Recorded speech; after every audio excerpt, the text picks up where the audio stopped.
ये recording start हो गई भाई। विशाल प्रसाद, अब अंकिता सिंधे को वापस से मैं होस्ट बना देता। अंकिता सिंधे एडमिट करते रहिए बच्चों को, ठीक है। चलिए अब पहला स्टेटमेंट ध्यान से सुनेंगे। Aluminium does not react with HNO3। Aluminium HNO3 से रिएक्ट नहीं होता। इसका रीजन क्या है? HNO3 तो एसिड है, उसको तो मेटल से रिएक्ट होना चाहिए, और एल्यूमिनियम तो वैसे भी मोस्ट रिएक्टिव मेटल है, इलेक्ट्रोपॉजिटिव इन नेचर है। बट एल्यूमिनियम जब HNO3 से रिएक्ट करता है तो एल्यूमिनियम, ये एल्यूमिनियम है, तो ये अपनी सरफेस पर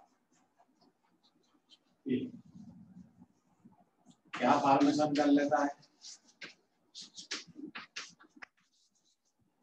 layer of metal oxide. Aluminium जब HNO3 से रिएक्ट करता है तो एल्यूमिनियम अपनी सरफेस पे किसका फॉर्मेशन कर लेता है? HNO3 से रिएक्ट होकर के लेयर ऑफ मेटल ऑक्साइड, और मेटल ऑक्साइड की लेयर बन जाएगी तो एल्यूमिनियम HNO3 से रिएक्शन बंद कर देगा। इसलिए एल्यूमिनियम HNO3 के अगेंस्ट लीस्ट रिएक्ट। इस बात को हम लिखेंगे और फिर उसकी कॉपर से रिएक्शन पढ़ेंगे HNO3 की। नोट करिए, aluminium does not react with HNO3। Aluminium does not react with HNO3। प्रसाद पिसाल में जब वीडियो अपलोड करता हूँ YouTube पर, तो ना तो आप लाइक करते हो, ना आपने सब्सक्राइब कर रखा है, और ना आप उसको देखते हो, फिर भी बोलते हो सर रिकॉर्डिंग स्टार्ट कीजिए। तो फिर YouTube पे डालने से मतलब क्या उसको? हाँ ठीक है, बाकी सब स्टूडेंट भी उसको सब्सक्राइब करिए।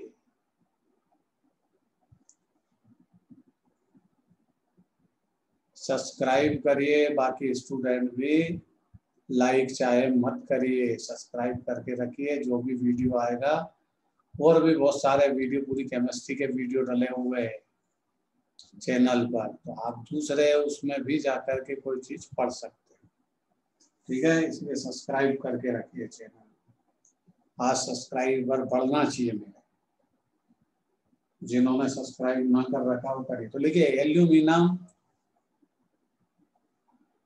डज नॉट रिएक्ट विथ, चलिए भाई अब होस्ट मेरे को बना दिया, आते रहेंगे बच्चे, में एडमिट करता हूँ, ठीक है। Aluminium does not react with HNO3। Answer लिखिए, when aluminum react with HNO3, when aluminum react with HNO3 and form layer of metal oxide। Metal oxide मतलब उसकी खुद की एल्यूमिनियम के oxide, and form layer of metal oxide।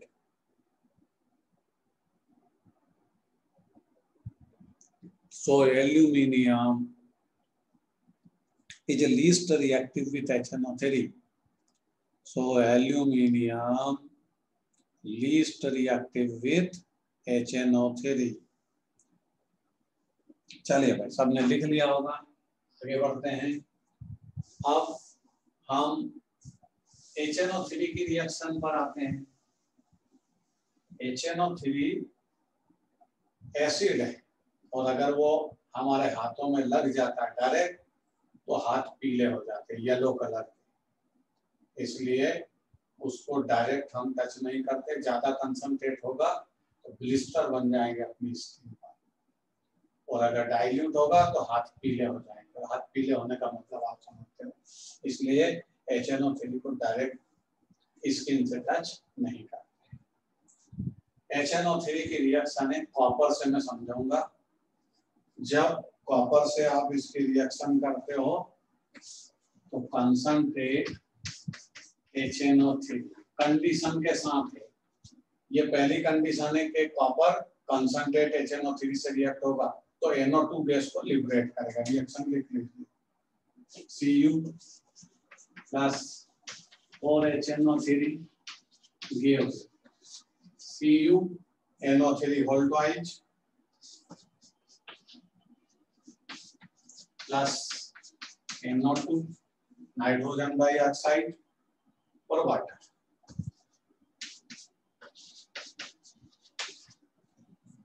Fix reaction है, आपको exam में किसके लिए आएगी? इसके लिए। ये NO2 की प्रिपरेशन मेथड है, मतलब कॉपर को कंसंट्रेट HNO3 के साथ रिएक्ट करोगे तो नाइट्रोजन डाइऑक्साइड का फॉर्मेशन। एक नंबर 2, अगर आप डाइल्यूट HNO3 से रिएक्ट करें, कॉपर की रिएक्शन लिख रहे हैं, डाइल्यूट HNO3 से रिएक्ट करोगे तो गैस बदल जाएगी, दूसरी गैस बन जाएगी। कौन सी बनेगी? Dilute HNO3 3Cu plus 8HNO3 gives 3Cu NO3 whole twice plus twice NO। देखो ये गैस बदल गई, नाइट्रिक ऑक्साइड बन गई और ट्वाइस H। ये नाइट्रोजन का ऑक्साइड, नाइट्रिक ऑक्साइड, इसकी प्रिपरेशन। ठीक है। नंबर 3, पहले दोनों रिएक्शन लिख लीजिए, फिर तीसरी रिएक्शन को नोट करते हैं। एक कंसंट्रेट के साथ NO2 बनती है, डाइल्यूट के साथ NO बनती है।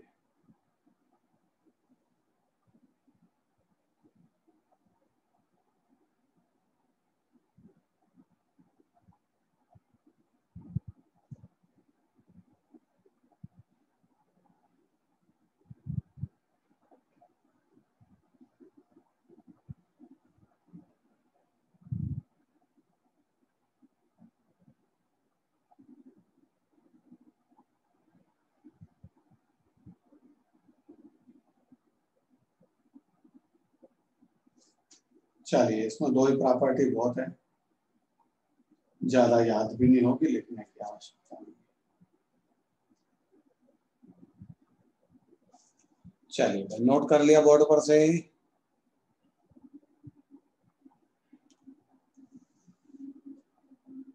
हाँ ना बोलिए, बोर्ड पर से नोट कर लिया। ये कौन है भाई? सामराव भाग्यश्री, प्रतीक्षा इतापे। ये सामराव भाग्यश्री अपनी क्लास की है क्या? हाँ ना बोलिए। उत्कर्ष प्रतीक्षा इतापे ने बोला हाँ सर। एडमिट कर दूं? चलिए, एडमिट कर दिया, आपने बोला इसलिए ठीक है। क्योंकि इसमें क्या है, आतंकवादी एडमिट हो जाते हैं और फिर बीच में आवाज करते रहते हैं, उनको पढ़ना तो है नहीं ना, वो पढ़ने के लिए पैदा हुए।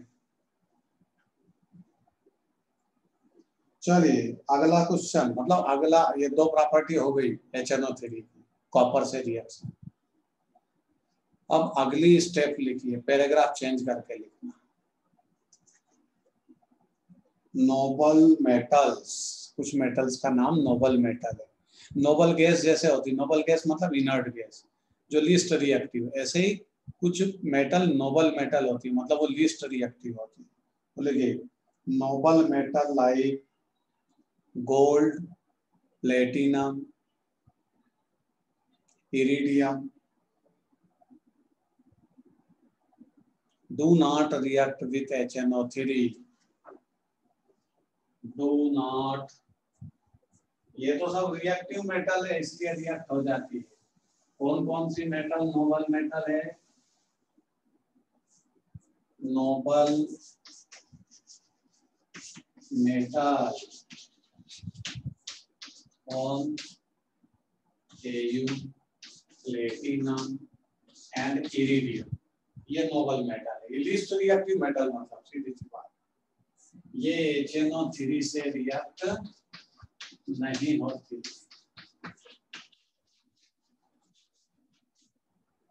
तो फिर ये रिएक्ट किससे होती है? ये रिएक्ट होती है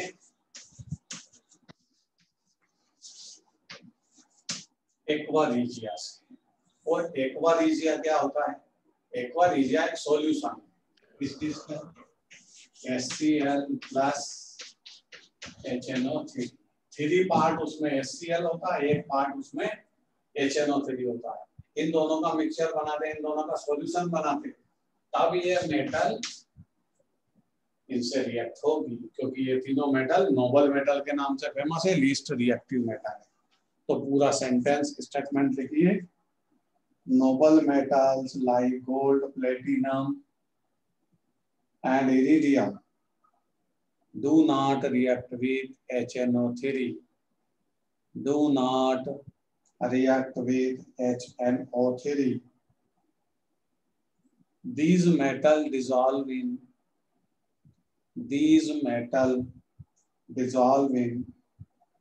aqua regia. बोर्ड पर लिखा है aqua regia।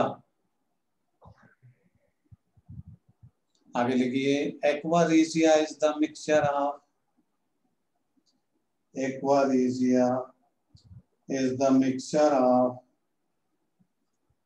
three part of concentrate HCl, 3 part of concentrate HCl and 1 part of concentrate HNO3.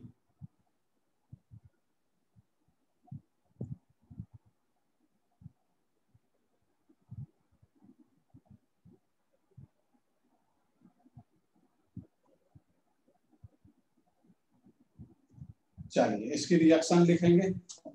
Reaction क्या होती है एक मेटल से, देखते हैं। ये 3 पार्ट है एक्वा रीजिया में। ये पहले HNO3 से रिएक्ट होगा और एक मटेरियल बनाएगा NOCl। इसका नाम है नाइट्रोसिल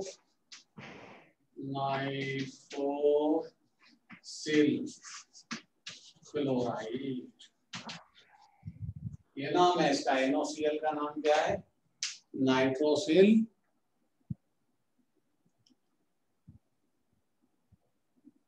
क्लोराइड। ठीक है, और क्या देगा? Cl2 plus 5H2O। ठीक है, अब ये मेटल इससे रिएक्ट होगी, तो यहां लिखेंगे 4Au मतलब गोल्ड और 11HCl। तो प्रोडक्ट क्या आएगा? 2H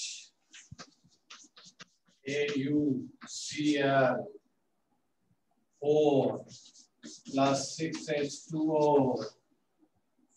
and 3NOCl। ये रिएक्शन है भाई, दोनों रिएक्शन को आपको लिखना पड़ेगा। और याद रखिए एक्वा रीजिया की ये रिएक्शन है। ये कौन है भाई? सिद्धेश, हाँ, प्रतीक्षा इथापे। सिद्धेश नाम का लड़का अपने यहाँ है, और एक आयुष नावले। ये 2 लड़के अपनी कोचिंग के हैं। चलिए, आयुष तो आ गया, वो भाग गया एक। चलिए कोई बात नहीं, भागने दीजिए। सिराज बाबा, चलिए वो ये एडमिट भाई, गड़बड़ करेगा तो भगाएंगे उसको। कभी कभार जो आते हैं बच्चे पहचान में नहीं आते। चलिए आए भाई, खाना खाने पीने लग जाते हैं बच्चे, उसमें भी उलझ जाते हैं, क्योंकि वो भोजन को ही अपनी जिंदगी समझते हैं।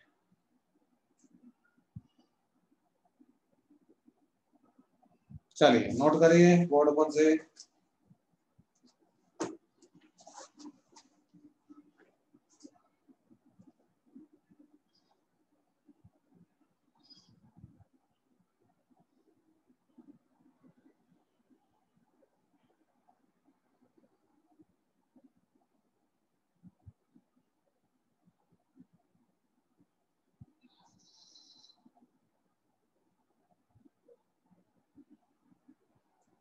नोट कर लिया?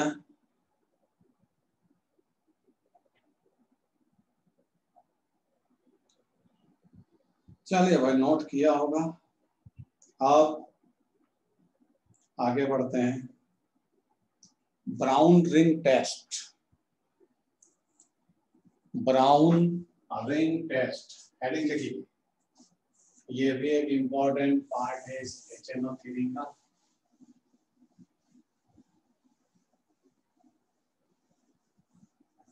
ब्राउन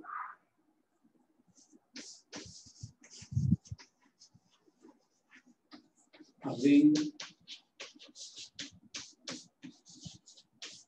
टेस्ट, पहले समझिए।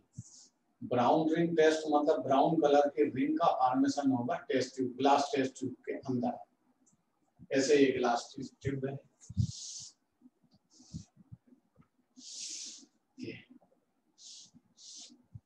इसके अंदर हम एक टेस्ट यूज करेंगे। मतलब ब्राउन रिंग टेस्ट जो होगा उसमें एक मटेरियल होता है, सॉल्यूशन होता है, और फिर सॉल्यूशन पे हम यहाँ से वाल के थ्रू ड्रॉप बाय ड्रॉप एक सॉल्यूशन को मिक्स करते हैं। तो यहाँ पर ऐसे टॉप पर एक रिंग का फॉर्मेशन होता है ब्राउन कलर की, इसलिए इसको बोलते हैं ब्राउन रिंग टेस्ट। इसमें किसका टेस्ट लगाया जाता है? नाइट्रेट आयन का ये टेस्ट है। जिस कंपाउंड के अंदर NO3 होगा वो इसकी प्रेजेंसी बताएगा कि इसमें नाइट्रेट प्रेजेंट है। तो ब्राउन रिंग टेस्ट किसके लिए आइडेंटिफिकेशन करता है? Nitrate ion. एनालिटिकल केमिस्ट्री में इस टेस्ट को यूज करते हैं, तो इसको बोलते हैं हम। और रेडॉक्स में वो कंपाउंड आया भी था आपके सामने, जिसमें आयरन का ऑक्सीडेशन स्टेट आपने +1 लिखा है, याद दिलाऊंगा मैं। रेडॉक्स रिएक्शन में वो कंपाउंड था, उसमें Fe का ऑक्सीडेशन स्टेट पूछा था आपसे, तो आपने लिखा था +1। तो नाइट्रेट का टेस्ट, ब्राउन रिंग टेस्ट किसका है? नाइट्रेट आयन का टेस्ट है। क्या करते हैं इसमें? कोई भी नाइट्रेट विद जिसमें नाइट्रेट आयन प्रेजेंट है उससे हम एसिड को मिक्स करते हैं। तो पूरी पहले रिएक्शन लिखेंगे। जैसे मान लीजिए आपके पास है NaNO3, ये क्या है? Salt of nitrate ion. NaNO3 salt of nitrate ही तो है, Na के साथ इसमें NO3 माइनस, ठीक है। इसको रिएक्ट करते हैं हम पहले H2SO4 से। और ये जो H2SO4 डालते हैं ना, ऐसे वाल के थ्रू डालते हैं, एकदम अपने फ्री का मिल रहा है तो उसको उसमें सीधा उड़ाल नहीं देते, वाल से टच करते हुए H2SO4 यहाँ आता है, तब जाकर के वो ब्राउन रिंग बनेगी। और अगर आपने अपनी स्टाइल में प्रैक्टिकल किया तो ब्राउन रिंग तो क्या कोई सी भी रिंग नहीं बनेगी, ठीक है। तो यहाँ क्या आया? पहले NaHSO4 आएगा, सोडियम हाइड्रोजन सल्फेट, और एक और क्या आ जाएगा? NaHSO4, और एक और बन जाएगा HNO2। ये बना नाइट्रस एसिड, ये बना सोडियम हाइड्रोजन सल्फाइड। अब यहाँ पर किसको मिक्स करेंगे हम? ये जो नाइट्रेट था NaNO3 उसको हमने इसके साथ मिक्स किया था FeSO4 के, और फिर H2SO4 वाल के थ्रू उसमें सप्लाई करते हैं। बस कहानी का था। तो FeSO4 से अब कौन रिएक्ट होगा? FeSO4 से रिएक्ट होगा HNO2, और रिएक्ट किससे किया आपने? H2SO4 से। यहाँ 3 कर लीजिए, ये 2 हो गया, इसको 4 कर लीजिए, और यहाँ फॉर्मेशन क्या होगा देखिए जरा, Fe2, चलिए बैलेंस बाद में करेंगे, SO4 whole thrice plus twice NO plus H2O, इतनी सारी चीजें बनी। ये 4 बनेगा, ये 2 बनेगा, ये 3 बनेगा, बैलेंस। अब देखिए आगे की एक लास्ट रिएक्शन और है, FeSO4 जो यहाँ पर है, ये NO से रिएक्ट होगा नाइट्रिक ऑक्साइड से। तो ये NO और 5H2O मॉलिक्यूल उसके साथ में काम करेंगे। वाटर तो वहां मिल जाएगा। क्या प्रोडक्ट आएगा? ये आएगा जो आपने रिडक्स में याद किया, FeNO H2O होल 5SO4। ये कंपाउंड है, ये मेन कंपाउंड है और ये ब्राउन कलर की रिंग बनाता है। क्या बनाता है? ये ब्राउन कलर की रिंग है। ये इसमें लिख लेना ब्राउन रिंग। पहले पूरी रिएक्शन लिख लीजिए आप, फिर मैं इसके टेस्ट को लिख पाऊँ।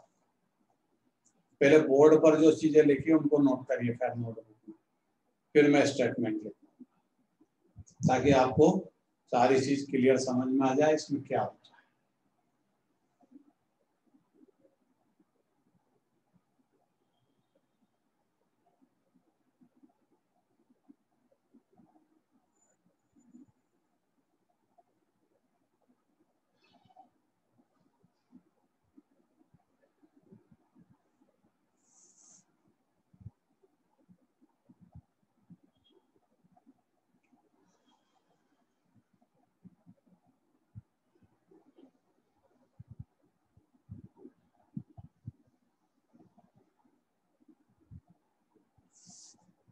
चलिए, नोट कर लिया सबने? 2 मिनट के अंदर फटाफट नोट करिए सारी रिएक्शन। 3 स्टेप में रिएक्शन है। रिएक्शन एग्जाम में नहीं आती, आपको तो खाली ये पूछेगा ब्राउन रिंग कॉम्प्लेक्स जो बना है उसमें Fe का ऑक्सीडेशन स्टेट बताओ, तो वो अभी अपन कैलकुलेट कर लेंगे। आप पहले पूरी रिएक्शन लिख लीजिए, नॉलेज होना चाहिए। ब्राउन रिंग टेस्ट क्या है, किसका है? Brown ring test nitrate ion का टेस्ट। अब मैं स्टेटमेंट बोलूंगा भाई, लिखना शुरू करिए।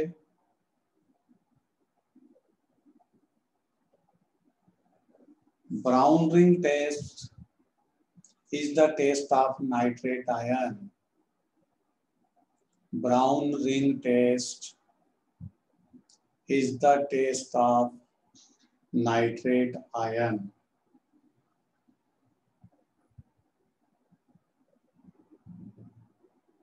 In this test,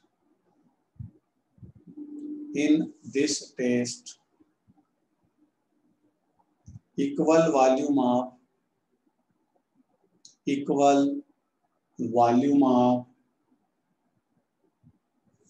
freshly prepared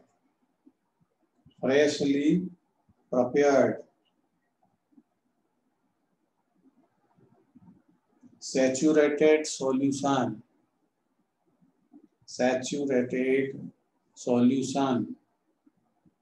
of FeSO4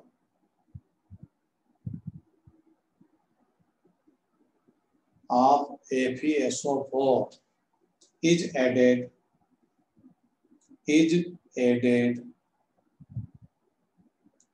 to the nitrate ion, and to this solution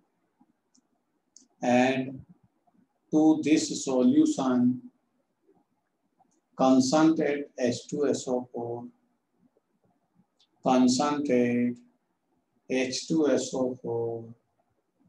is added slowly through wall of test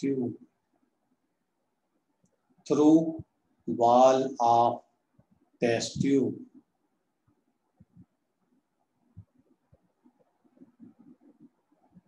A brown ring is appear. Brown ring is appear due to formation of brown complex.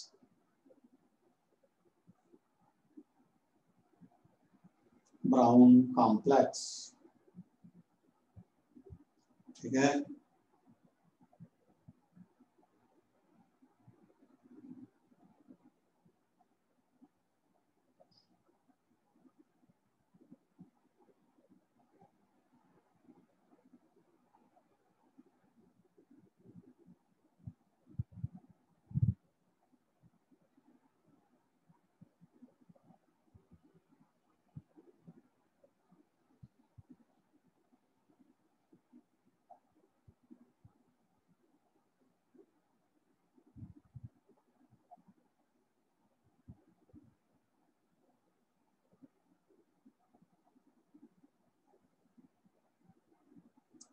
Board पर से हाँ क्या लिखा, अंकिता यादव को add कीजिए। कहाँ है Ankita Yadav?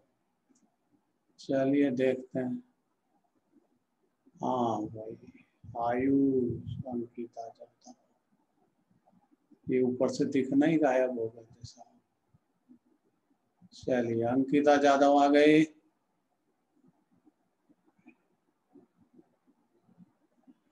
Ankita Yadav add हो गए। कहाँ गई अंकिता यादव? आवाज नहीं आ रही।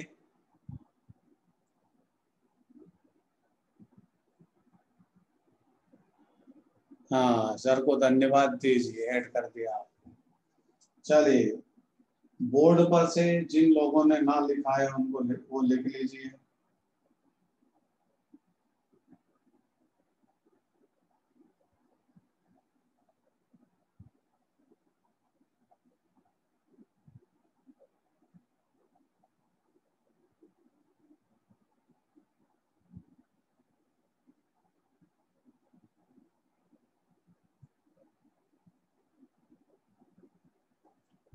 चलिए मैं आगे बढ़ेंगे। नोट कर लिया होगा, किसी ने कुछ बोला नहीं।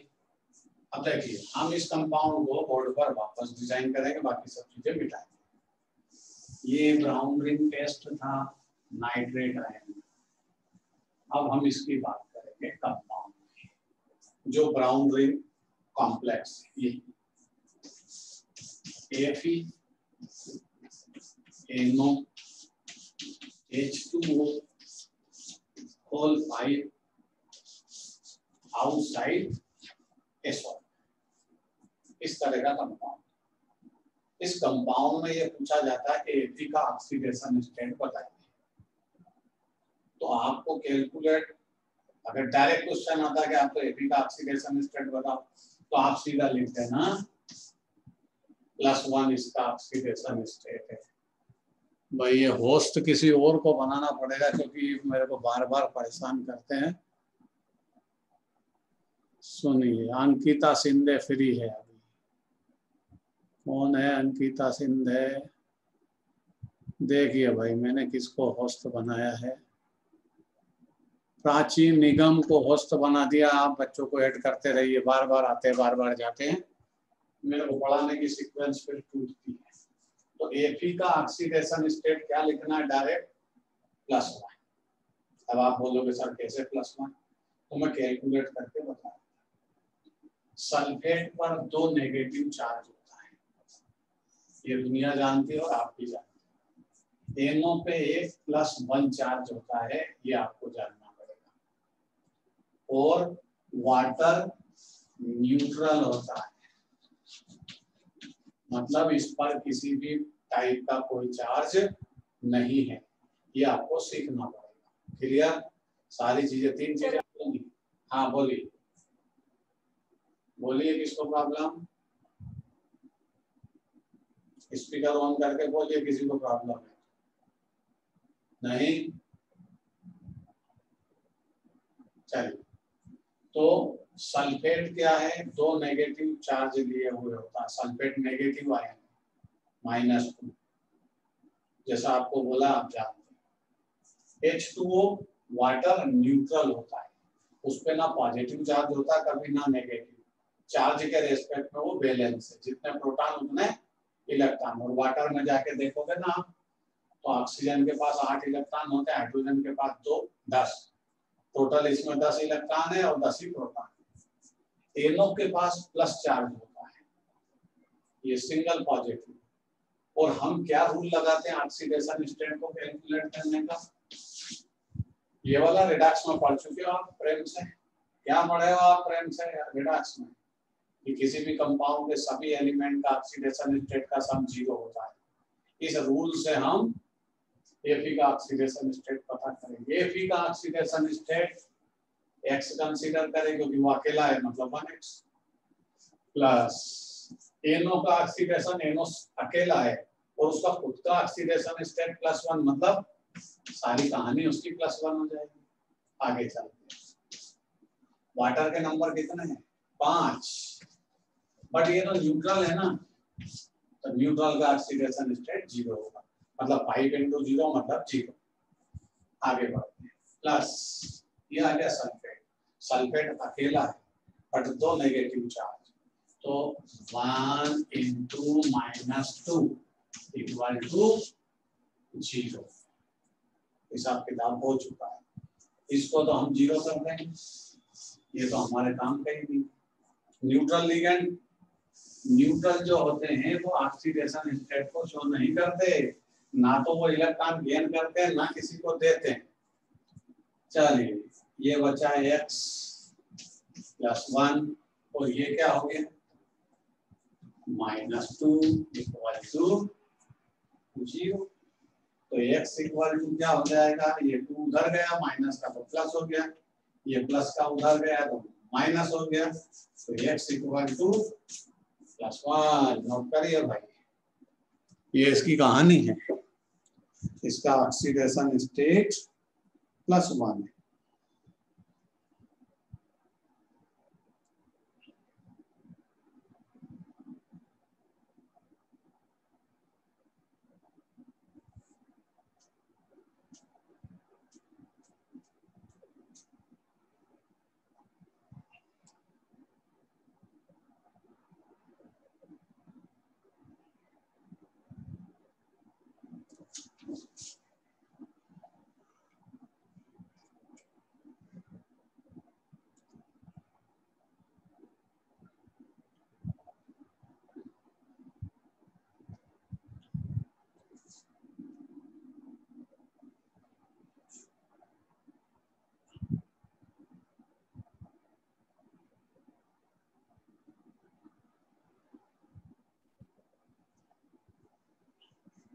चलिए नोट कर लिया सबने।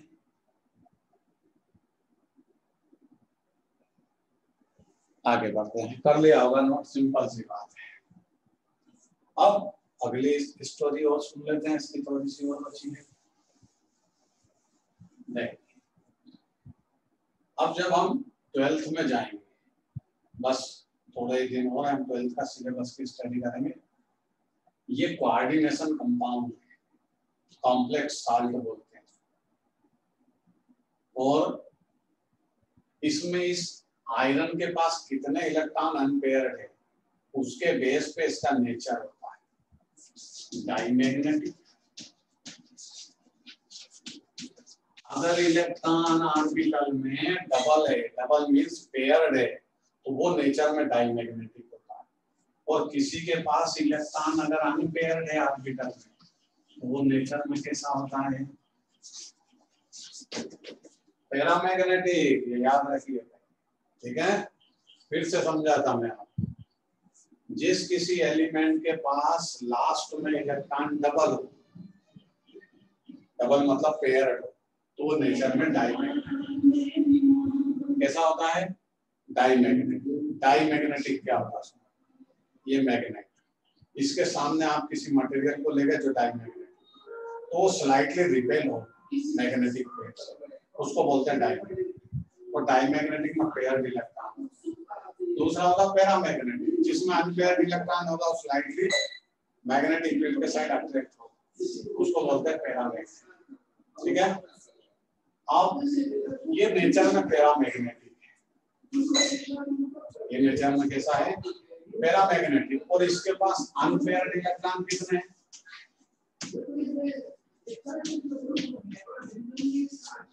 इसके पास अनपेयर्ड इलेक्ट्रॉन 3।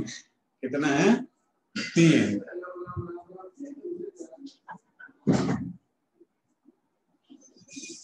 इसके पास अनपेयर्ड इलेक्ट्रॉन कितने हैं, 3। तो इस 3 अनपेयर्ड इलेक्ट्रॉन से इसका मैग्नेटिक मोमेंट हम पता कर सकते हैं। म्यू इक्वल टू √nn+2, ऐसा फार्मूला। n अनपेयर्ड इलेक्ट्रॉन के नंबर, इसके पास 3 इलेक्ट्रॉन अनपेयर्ड है। अब ये 3 इलेक्ट्रॉन अनपेयर्ड होंगे, आप बोलोगे सर बताओ कैसे होंगे, तो ये अपन अभी 1-2 मंथ बाद जब अपन स्टडी करेंगे कॉम्प्लेक्स आयन की, तब वहां कैलकुलेट करेंगे। अभी तो केवल डायरेक्ट याद है। म्यू इक्वल टू √, यहाँ n के प्लेस पर 3 रखो, 3 + 2, ये 3 + 2 हुआ 5, 5 3 जा 15 अंडर रूट 15 का आंसर आता है 3.76। ऐसे इसका आंसर है। नोट करिए, ये पैरामैग्नेटिक नेचर का है और इसके अंदर मैग्नेटिक मूवमेंट होगा। आवाज कम करो, आवाज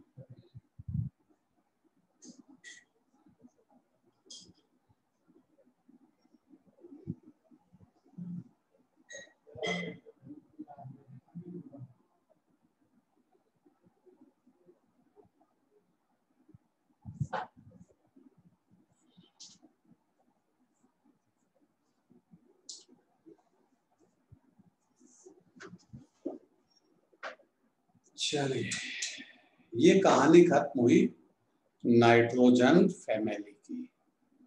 सबने लिख लिया है तो फिर एक 5 मिनट हम डिस्कस करेंगे आपस में और फिर अगली यूनिट स्टार्ट करेंगे। ये 15 ग्रुप एंड किया, लेकिन 16, 17, 18 ग्रुप अभी बाकी है, वो हम बाद में स्टडी करेंगे क्योंकि पी ब्लॉक 3 यूनिट हम एक साथ पढ़ चुके हैं, 13, 14, 15 और बोरियत होने लगती है।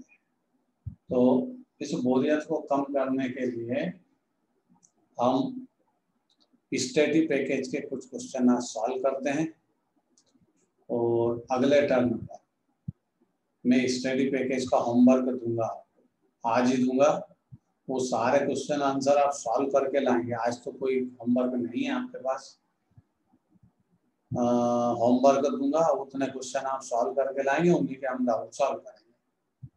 और जब डाउट सॉल्व हो जाएंगे अपने 15 ग्रुप के, नीट और जेईई मेंस दोनों के, तब हम ऑर्गेनिक केमिस्ट्री में एंट्री करेंगे। ऑर्गेनिक केमिस्ट्री में आप लोग ये बताइए कि अपने पास 2 यूनिट है 11 में। ऑर्गेनिक केमिस्ट्री में एक तो जनरल ऑर्गेनिक केमिस्ट्री है जिसमें आता है यूपीएससी में आइसोमेरिज्म, रिएक्शन मैकेनिज्म, इफेक्ट, ये 4 हेडिंग उसमें आते हैं। और फिर अपने पास है एक unit hydrocarbon, aliphatic and aromatic. Aliphatic में अल्केन है, अल्कीन है, अल्काइन है, और एरोमेटिक में अपने पास बेंजीन और टाइल्यून की सिलेबस है। तो आप मेरे को ये बताइए कि ऑर्गेनिक केमिस्ट्री में कौन सी यूनिट स्टार्ट करें, कौन सी यूनिट आप पढ़ना चाहते हो दोनों में से, फिर वो बताइए तो वो अपन स्टार्ट करेंगे। और आज अभी स्टडी पैकेज सॉल्व करते हैं। अनुष्का तारडे बोलिए, अंकिता यादव कौन सी यूनिट पढ़ना है, जीओसी पढ़े या हाइड्रोकार्बन पढ़े? ऑर्गेनिक केमिस्ट्री, वो ऑर्गेनिक तो पढ़ना ही, ऑर्गेनिक की 2 यूनिट है, मतलब उसमें जनरल ऑर्गेनिक केमिस्ट्री पढ़े ऐसा है। ये हाइड्रोकार्बन का बोल रहे हैं। चलिए भाई, आकांक्षा सिंधे बोलिए क्या पढ़ना है?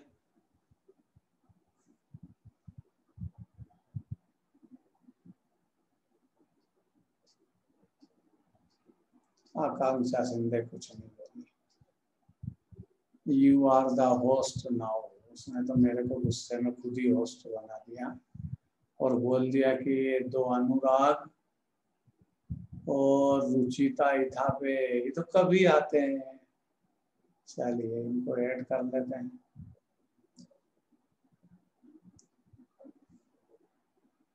जनरल ऑर्गेनिक केमिस्ट्री पढ़ते हैं, नोमेनक्लेचर, ठीक है भाई, पहले उसी को पढ़ लेते हैं। बहुत बड़ी यूनिट है लेकिन वो बहुत दिनों में खत्म होगी, ध्यान रखना, क्योंकि उसमें एक तो है आइसोमेरिज्म जो 2 दिन में खत्म होगी।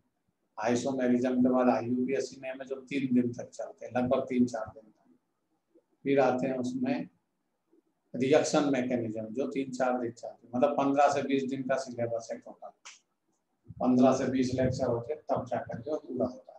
चलिए होने दीजिए, अपना काम पढ़ना है। पढ़ना हमारी मजबूरी है, पढ़ना जरूरी नहीं है, पढ़ना तो है। प्रतीक्षा इथापे तो हाइड्रोकार्बन बोल रही, ठीक है भाई, आप डिसाइड कर लेना। मेरे को क्या है, जो अब एक एक अलग अलग बोलोगे तो प्रॉब्लम आएगी। आप सब कंबाइंड डिसाइड कर लेना क्या पढ़ना, वो स्टार्ट करें। चलिए आज स्टडी पैकेज लेकर के आए, सब सामने लेकर के बैठे हैं।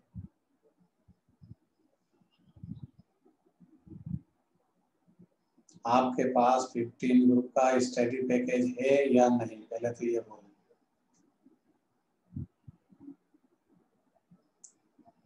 नहीं, मतलब कोचिंग से इशू नहीं हुआ क्या, कि इशू हो चुका है, आप ही दिल लेकर के बैठे हैं?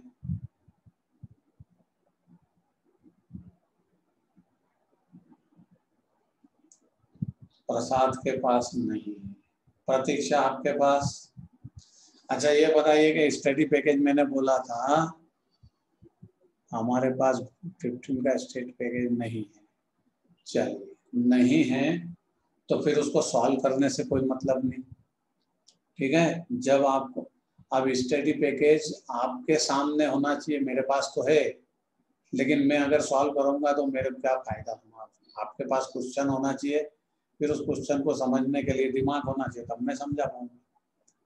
तो सभी स्टूडेंट के पास यही है कि अंकिता सिंधे, अंकिता जादव है या अंकिता सिंधे। आपको भी स्टडी पैकेज नहीं मिला, ये बच्चे तो भागते जा रहे हैं, 28 पर ही रह गई गाड़ी। चलिए, तो अब स्टडी पैकेज नहीं है तो हम क्या करते हैं, ऑर्गेनिक केमिस्ट्री को स्टार्ट करते हैं। जब आपके पास स्टडी पैकेज आएगा मैं सॉल्व करा दूंगा, याद रखना। जब आपको मिल जाए तो मेरे को बोलिए, मैं सर से बात कर लूंगा, तो वो आपको हो सकता है स्टडी पैकेज प्रोवाइड करा दे, क्योंकि ये 12th का पैकेज, मतलब 12th की यूनिट है। बोर्ड अब में 11th में आ चुका है, इसलिए हमने पढ़ा है। आपकी 11th की बोर्ड बुक में ये 11th में, लेकिन जो आपको एमटीसी का पैकेज दिया उसके 12th के पैकेज में। चलिए कोई बात नहीं, इतना मैंने पढ़ा दिया, इसको याद रखना, स्टडी पैकेज अपने आप सॉल्व हो जाएगा। और ना भी सॉल्व हो तो उसके क्वेश्चन के नंबर लिख के मेरे को डाउट सेंड कर देना, मैं आपको उनके आंसर लिख के भेज दूंगा, मेरा मोबाइल नंबर आपके पास है। चलिए, या जब स्टडी पैकेज हमको मिल जाएगा तब हम उसको सॉल्व करेंगे। तो आगे बढ़ते हैं, अभी अपने पास टाइम है, 30 मिनट हो रहे अपने पास। तो जनरल ऑर्गेनिक केमिस्ट्री अपन स्टार्ट करते हैं। ऑर्गेनिक केमिस्ट्री जब स्टार्ट करते हैं तो बहुत सारी चीजें हमको उसमें बेसिक याद होना चाहिए, वहीं से मैं स्टार्ट करता, फिर आइसोमेरिज्म को स्टार्ट करेंगे, ठीक है। चलो, ऑर्गेनिक केमिस्ट्री फिजिकल केमिस्ट्री और इनऑर्गेनिक केमिस्ट्री से डिफरेंट केमिस्ट्री, और डिफरेंट है तो कुछ ना कुछ उसमें स्पेशल होगा। तो कुछ चीजें 9th 10th की मैं आपको समझा रहा हूँ कि सबसे पहले इसमें हमको ग्रुप पहचान में आना चाहिए। कौन सा ग्रुप?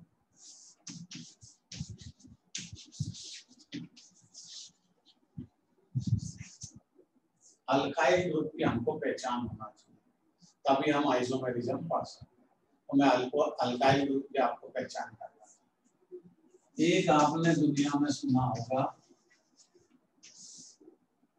अल्केन सुना होगा, अल्केन ही इसका प्रोडक्शन है, मतलब अल्केन से ही ये प्रोड्यूस हुआ है अल्काइल।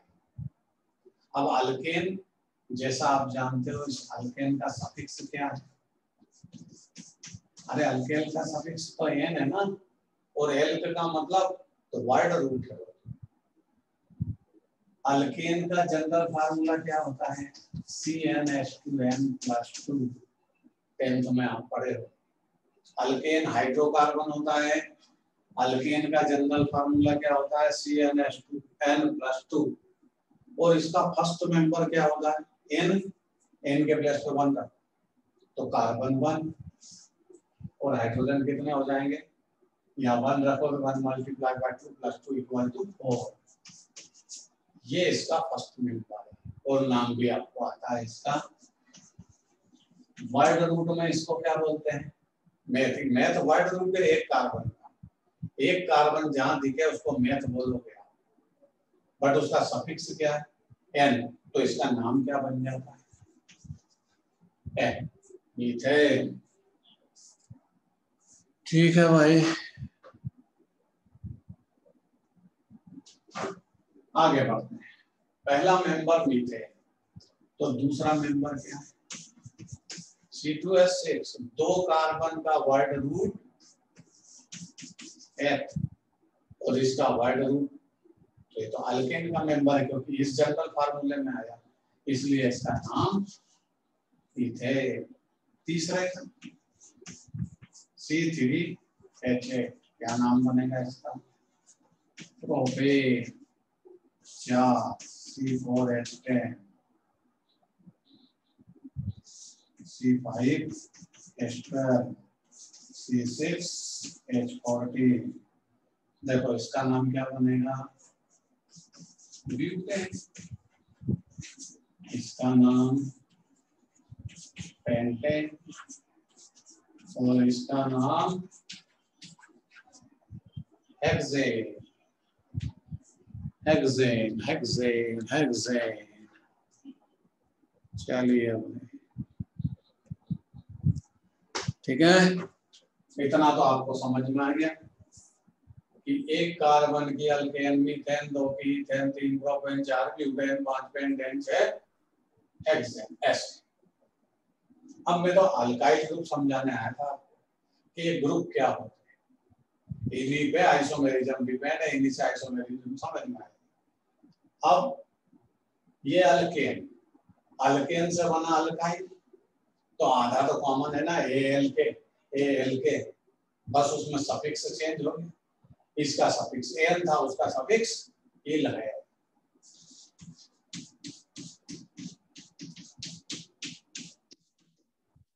अल्किल का सफिक्स क्या है? इल। ठीक है, और इसका जनरल फार्मूला क्या है? CnH2n+1। एक कार्बन की वैलेंसी फ्री हो जाती है, तो जनरल फार्मूला बना CnH2n+1। इसको बदल लें, तो देखो क्या करना है आपको, +1 यहाँ +2 था, वहां +1 है, एक हाइड्रोजन माइनस करना है, तो मीथेन से एक हाइड्रोजन माइनस करो, क्या हो जाएगा? CH3, कार्बन की एक वैलेंसी फ्री हो गई, कार्बन टेट्रावैलेंट, 4 हाइड्रोजन होना चाहिए, इस पर बचे 3, मतलब ये ग्रुप में कन्वर्ट हो गया। और ग्रुप कौन सा? अल्काइल। बट इसका नाम क्या रखें? कार्बन एक है, वर्ड रूट में सफिक्स इल, तो इसका नाम बनेगा मिथाइल। समझ में आ गई होगी बात, मिथाइल ग्रुप कैसे पैदा हो। CH3 का नाम मिथाइल है केमिस्ट्री में, ध्यान रखिए। इसमें से एक हाइड्रोजन माइनस कर, क्या बचेगा? S।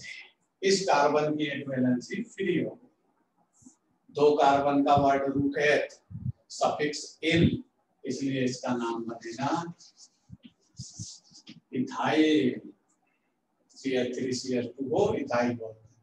3 कार्बन पे चलते हैं, एक हाइड्रोजन माइनस का, तो CH3 CH2 CH2 ऐसा बनेगा। इस कार्बन की एक वैलेंसी फ्री है, तो ये बनेगा नॉर्मल प्रोपाइल। स्टेट चेन मतलब एन, प्रोपाइल ग्रुप है, बट इसको क्या बोलेंगे? N propyl. नॉर्मल प्रोपाइल मतलब तीनों कार्बन स्टेट चेन में, और इस कार्बन की वैलेंसी फ्री है, 1 डिग्री कार्बन। इसका फॉर्म चेंज हो सकता है, ये बदल के रूप किसी दूसरे रूप में आ सकता है, जैसे कोरोना बदलता, पहली बार आया था जब नॉर्मल आया था, अब आइसो डिजाइन में आया कोरोना, ऐसे इसकी डिजाइन आइसो बन जाएगी। CH3 CH कार्बन तो वही 3 है, बट वैलेंसी सेंटर वाले कार्बन की फ्री है, 2 3। Carbon surrounded by 2 methyl group at corner, इस डिजाइन का नाम क्या बन जाएगा? आइसो। और इसको क्या बोलने लगेंगे? आइसोप्रोपाइल। ध्यान से समझिए, चीजें काम आएगी। स्टेट चेन में तीनों कार्बन है तो एन प्रोपाइल, और अगर ब्रांच हो जाए और एक कार्बन के दोनों साइड मिथाइल ग्रुप हो तो आइसोप्रोपाइल। आप ब्यूटेन में चलते हैं, ये गया एक H, तो यहाँ पहला ग्रुप बनेगा स्टेट चेन वाला, CH3 CH2 CH2 CH2। क्या बोलोगे इसको? अरे तो स्टेट चेन वाला नॉर्मल ब्यूटाइल। बट इसमें टर्सरी ग्रुप बन सकता है। इसमें ये आइसो भी बनेगा, जिसको आइसोब्यूटाइल बोलेंगे। ऐसे CH3 CH CH3 CH2, ये iso, carbon surrounded by 2 carbon, तो इसको बोलेंगे आइसोब्यूटाइल। अब टर्सरी ब्यूटाइल भी बना के समझा देता है यहाँ कोने पर। CH3 CH3 CH3, कार्बन की ये वैलेंसी, कार्बन तो नहीं है बट डिजाइन चेंज हो गई, तो इसको बोलेंगे कार्बन सराउंडेड बाय 3 कार्बन और फोर्थ वैलेंसी फ्री। अब देखो इसके दो नाम बनेंगे। अगर फोर्थ वैलेंसी पर भी कार्बन हो तो नियो, ये फोर्थ वैलेंसी पर भी कार्बन अटैच हो तो नियो, और इस फोर्थ वैलेंसी पर कोई फंक्शनल ग्रुप आ जाए तो टर्सरी। इसलिए अभी इसका नाम क्या रखेंगे, टर्सरी ब्यूटाइल। और फिर जो ग्रुप लगे उसका नाम देते हैं, जैसे OH ग्रुप लगा तो टर्सरी ब्यूटाइल। तो पहले ये कहानी नोट कर, इतनी कहानी समझ में आएगी, फिर हम आइसोमेरिज्म पर चलते हैं। नोट कर लीजिए, इसमें स्टेटमेंट लिखाने की कोई आवश्यकता नहीं है, टाइम लगेगा, आराम से लिखिए, क्योंकि ऑर्गेनिक केमिस्ट्री स्लो स्पीड में आपको पढ़ना पड़ेगा।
क्या उसको वो बोला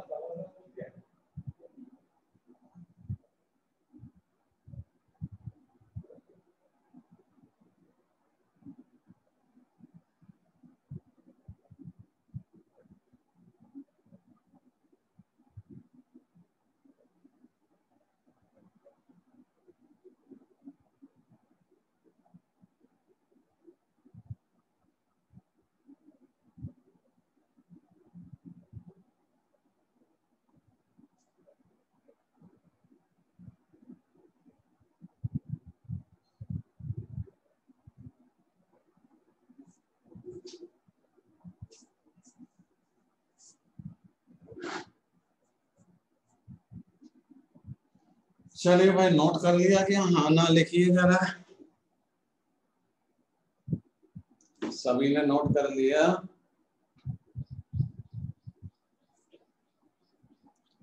नो तो लिखिए जल्दी।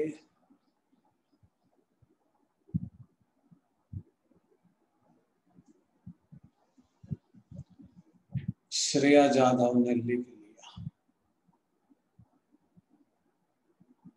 और अंकिता जाधव ने नहीं लिखा है।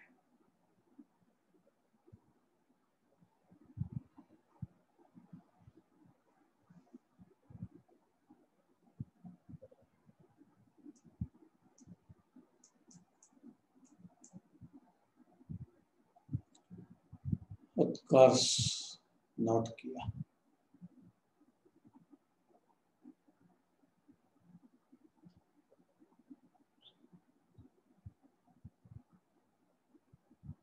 चलिए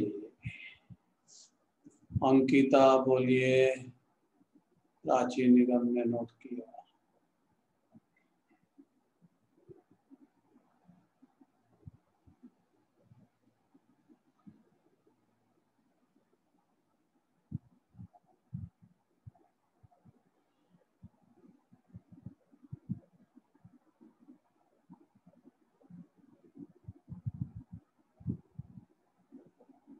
चलिए, नोट कर लिया अधिकांश बच्चों ने। आगे बढ़ते हैं। अब यहाँ से किसी ने नोट ना किया तो स्पीकर ऑन करके बोलिए, मैं रुक जाता। किसी ने अगर नोट ना किया है तो स्पीकर ऑन करके बोलिए या चैट में लिखिए, मैं रुक जाता वरना मिटाऊंगा एक मिनट।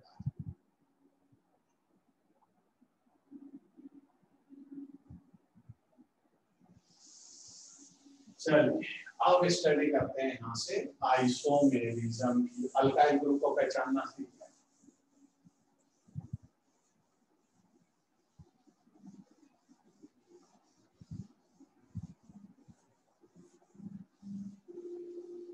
अब यहाँ से स्टार्ट होगी general organic chemistry. General organic chemistry में हमको क्या क्या स्टडी करना है, इसका नाम केवल जनरल है, बाकी ये जनरल नहीं है, ये बहुत वीआईपी है। इसमें सबसे पहले आपको पढ़ना पड़ेगा आइसोमेरिज्म। दूसरे नंबर पर पढ़ेंगे हम रिएक्शन मैकेनिज्म। तीसरे नंबर पर पढ़ेंगे हम इफेक्ट। और चौथे नंबर पर पढ़ेंगे आईयूपीएसी सिस्टम। इसमें 4 मेन हेडिंग है, इन चारों पर स्टडी करेंगे। सबसे पहले आज स्टार्ट करते हैं आइसोमेरिज्म। आइसोमेरिज्म की डेफिनेशन आप सबको आती है। Isomerism is the phenomena of organic compound in which same molecular formula but different structure. Structure formula different होगा, मॉलिक्यूलर फार्मूला सेम होगा और इनसे प्रोड्यूस होंगे आइसोमर्स। और आइसोमर्स की physical and chemical properties different to each other. Isomers जो भी पैदा होंगे उनकी शक्ल सूरत बदल जाएगी, केमिकल प्रॉपर्टीज भी बदल जाएगी, लेकिन उसके पापा का जो फार्मूला है वो सेम रहेगा, वो फार्मूला चेंज नहीं। इस टाइप की फिनोमेना को हम बोलते हैं आइसोमेरिज्म। आइसोमेरिज्म ऑर्गेनिक केमिस्ट्री में 2 टाइप की होती है। एक का नाम होता है स्टीरियो आइसोमेरिज्म, स्टीरियो आइसोमेरिज्म। एक का फर्स्ट का नाम है स्ट्रक्चरल आइसोमेरिज्म। पहले टाइप की आइसोमेरिज्म क्या है? Structural isomerism. आप लिखते भी चलिए, सुनते भी चलिए। स्ट्रक्चरल आइसोमेरिज्म और ये स्टीरियो आइसोमेरिज्म। ये आइसोमेरिज्म का क्लासिफिकेशन है, डेफिनेशन में बाद में लिखूंगा। तो स्ट्रक्चरल आइसोमेरिज्म यहाँ 6 टाइप की होती है।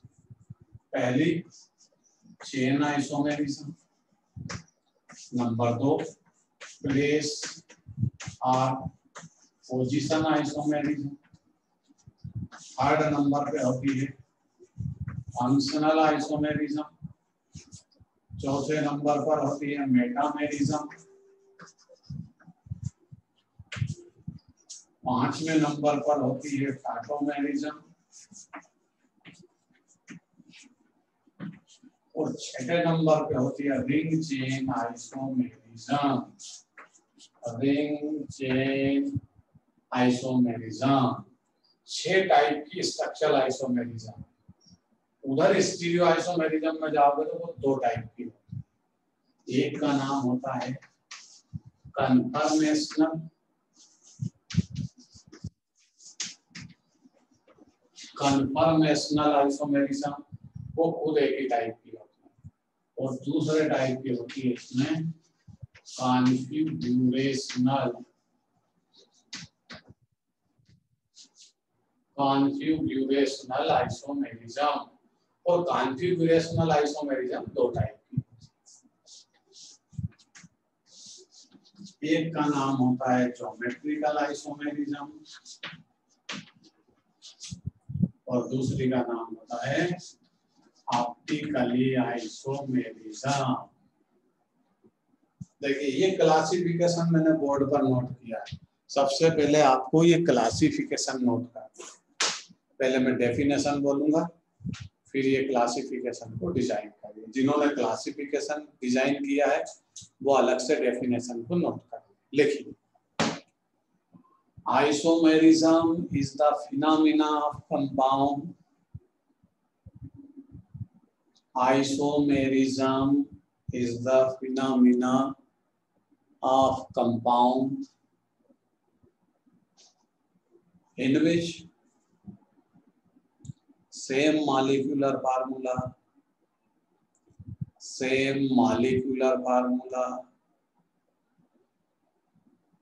but different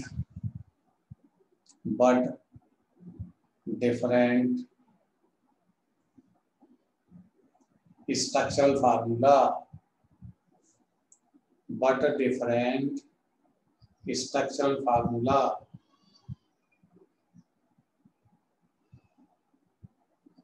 and structural formula called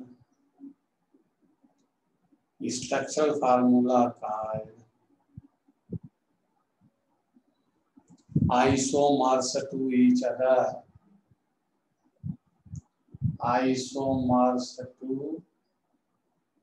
other.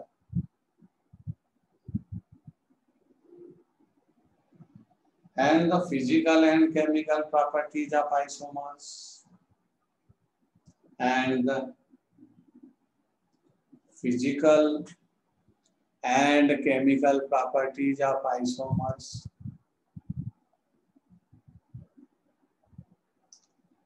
different to each other.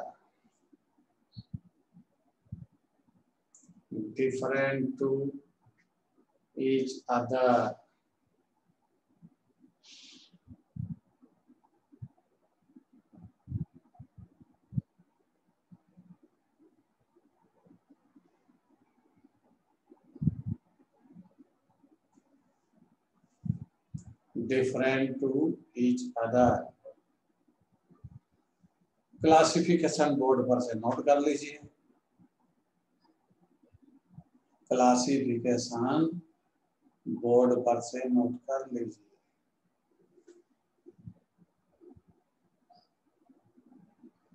चलिए भाई, बच्चे बहुत कम हो गए तो क्लासिफिकेशन नोट करिए, फिर क्लास को यहीं एंड करते हैं। हम अगले टर्न पर जब मिलेंगे तो ये 6 टाइप की आइसोमेरिज्म कंप्लीट करेंगे। फिर आएगा ज्योमेट्रिकल और ऑप्टिकल। तो ये अगले वीक में ये कंप्लीट होगा। मतलब आपकी क्लास वापस कब आएगी? गुरुवार को। तब फिर स्टडी करेंगे। तब तक के लिए विदा लीजिए। नोट कर लीजिए, नोट करने के बाद विदा लीजिए, क्योंकि बच्चे 35 से कितने बचे हैं? 20, 15 बच्चे गए।